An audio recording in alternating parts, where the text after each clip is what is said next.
Hello? Huh? Fucking die! Man! What the fuck? Oh no! Gotcha!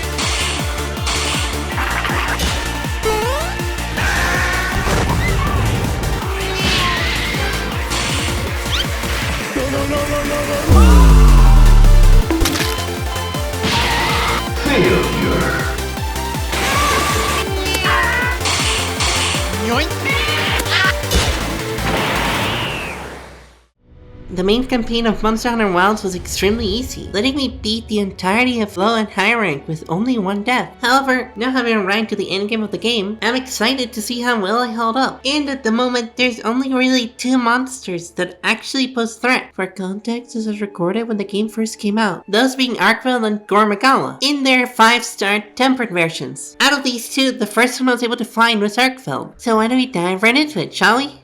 So, Hello, please help me. when I first found this, I actually got extremely lucky. Suja was offering a meal, which would give me a bunch of extra stats that I wouldn't have, instead of pardoning the first card that I have. However, a mistake I do make here is that I go to run it as an investigation, even though I could have done it as is.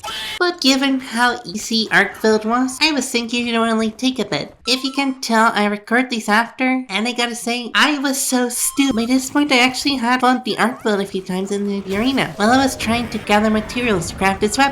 However, a difference that I noticed very quickly is that almost every other attack it did was triggering the warning that I could die from it, which, wasn't the case with the other one I fought. Basically, I need to play extremely carefully, which apparently meant that I was using my circuit as a Joshi. For the most part, I'm able to avoid getting hit, even managing to get them out. Now, something that really helps here is that you can bait monsters into ramming their head against these foams, dealing tons of damage. I also like using this opportunity to put on a mantle, making it a lot easier to dodge his attacks from here on out, as well as increasing how much damage I'm dealing. I end up missing one of my dodges though, which shows me that literally anything will kill me after 2 hits. Thankfully, there's a good amount of space to the back, which allows me to escape once I get hit. However, the next time I'm hit, I'm not that lucky, and I end up getting KO'd. But hey, this is just the insurance run, right? Anyways, I dropped down and... no, really, I should have caught there, what? Anyways, aside of getting a power clutch off, it doesn't take long before I come back down. And to rub in the salt, once I come down, it literally snipes me on the way down. Thankfully though, I'm able to actually recover from here, actually getting it to go down a few times. I'm even able to open this temper wound. Though, in my attempt to hit it with a big attack, I almost get carded, but thanks to another fraudulent dodge, I'm able to recover and actually get it down by popping it. Only to once again overcommit and getting bailed out by my circuit. I end up holding on for a good amount of time, getting another down from a tempered wound. However, at this point I was beginning to low round on megapods, needing to craft some on the fly, which is the first time I've done this in, Anyway, having more potions can't exactly save me from dodging this one repeating attack way too early, leading to me getting up in the middle of an explosion. So with one more attempt left, I restock and get absolutely demolished. I mean, I got pretty far, to be honest. And besides, Gore was able to take me out too, so I wasn't all that surprised. If you'd like to see that, feel free to check out the video I'm linking above, or check the playlist I'll leave down in the description. And while you're down there, feel free to drop a like if you enjoyed the video, and subscribe if you enjoy this type of content. Our community keeps growing day by day, so let's keep it up, shall we? Thanks. Now, onto the second attempt.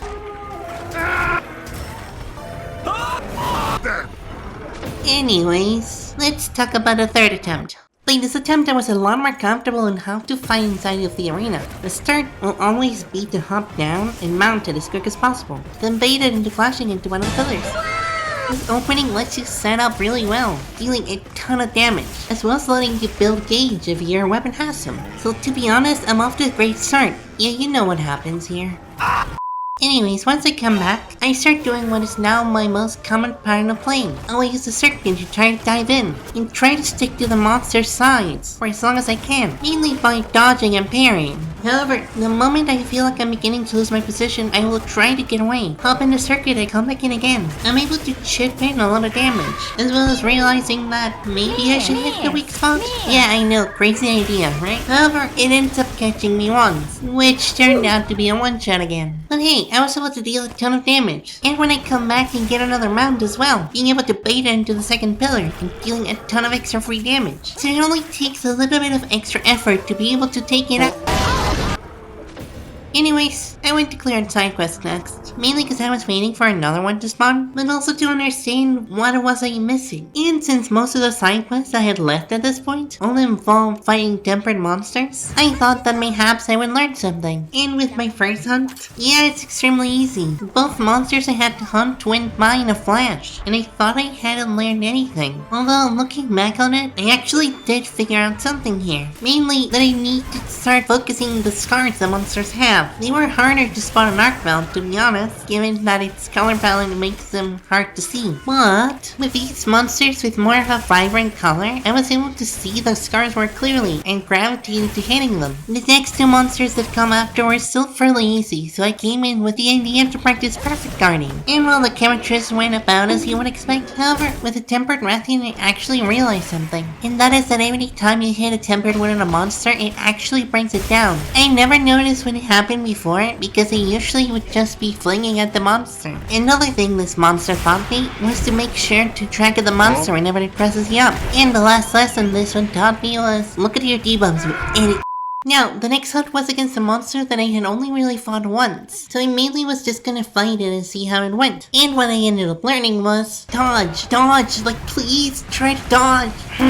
What I actually ended up learning was that I really need to try to use the circuit whenever it goes to use a big attack. Being able to hop into the area once the attack is finished is extremely helpful, and the amount of damage you can get from exploiting the weakness is extremely good. I also had to be very smart how to use my circuits, and I only had one fate left, which basically let me beat the Anjaran without even needing to heal that many times. The one after really didn't teach me that much, aside from the fact that this area has a bunch of ice spikes that serve the same purpose as the pillars back in the arena quests. Then the one after that taught me that I really need to stop charging up big attacks when the monster looks like it's doing something. As well as that I need to be more careful when I call my circuit, because sometimes I actually get rescued right into an attack, and I just end up going down anyway. Sadly, even after having beaten all of these, the second 5-star Tempered Arkveld haven't spawned yet. The highest one I was able to find was a 4-star. So, I decided that it's actually a good chance to prepare, and gear up my Palico with the best gear that I have access to for hunting dragons, and I hit right back in. Now, a few things I noticed first was that some of its attacks that would usually one-shot me wouldn't no longer one-shot me. However, most of its slow attacks still were very much in range of doing that. For example, this attempt really drilled into me what way I should dodge for some of its attacks, especially the one where it flies by and switches sides on you. It can go into a few different moves after, all with their different ways to how to respond. And he was so kind that he exclusively took me out with them. The attempt right after was the worst one I've had the whole day, but definitely was instrumental in me learning some of the lessons that I needed to beat the fight. It taught me that this move is way too wide for me to dodge, and I'll need to tank it. My second one taught me that I need to wait a lot more when he does his attack, because otherwise I end up getting caught very consistently. The third one taught me that he can whiff some of its combos, making it extremely easy for it to punish you. The next one that popped up actually wasn't in the Windswept Plain, it was actually in the Archer Cliffs. Not only that, I got extremely lucky with it spawning by the spikes, which also opened up the blue wound in its head, letting me keep it stun locked for a long while. However, it definitely got its revenge by mixing me up, breaking my ankles and my spine for good measure. However, from there I'm actually able to hold on really well. I choose to begin to dodge inwards for some of its attacks, which let me dodge them a lot easier, as well as actually beginning to land the timings for the parries. And while this map has the most closed-in arenas, making it a bit of a struggle to maneuver around the monster, it also has so many environmental effects you can use in your favor. I was able to drop tons of rocks on it, dealing a ton of extra damage for free, as well as getting extremely lucky with surviving one of its whip attacks, which its 5-star version would likely have KO'd me, letting me do enough damage to force it to go back to its nest. There I sort of miss up the tech for when the monster wakes up, as well as actually having to fight it, as opposed to the Gore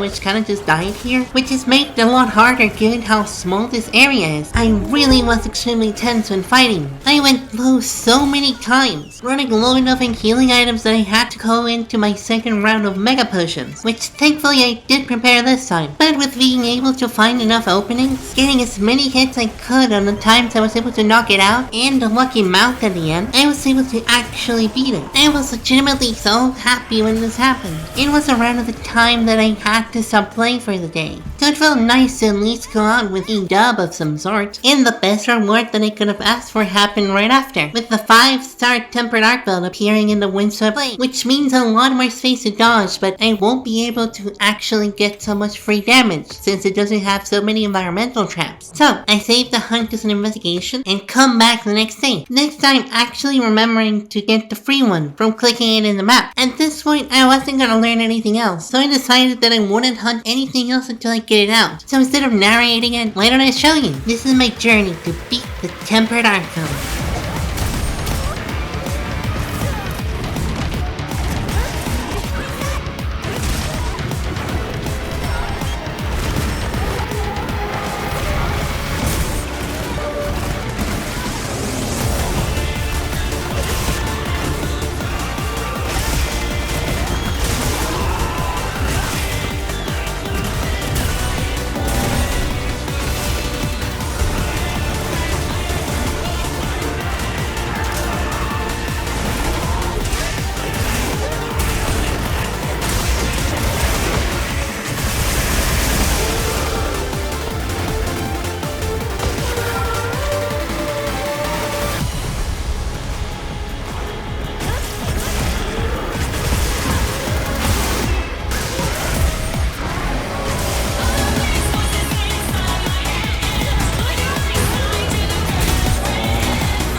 And that was it. I don't know what was more surprising, the fact that it only really took 2 attempts, or that the second attempt went so cleanly. I only managed to faint once. I gotta admit, this was extremely fun for me, having to actually learn to fight and be extremely careful on what I do and what I bring. I really miss this feeling, to be honest. Now, after beating this, I took a break from the game, mainly just playing with y'all over at our Discord, our community events. They are extremely fun, and you guys taught me so much, and it didn't take long for the title update 1 to drop. So aside from Gore, I had a new set of targets on the table, and with the Arch Temper right now also rapidly approaching, well, I'll guess I'll need to get my cheeks ready, because between me and you guys, I don't like my odds. But we'll get to that next time. For now, hope you enjoyed the video. I've been in a little hiatus because of personal family stuff, so it's nice to finally be back to the swing of things, as well as actually getting to interact with all of you in the Discord server. Either if you're there or just watching the videos here, thank you. Your support really does mean the world to me. I really appreciate it. So if you ever want to hunt with us and try the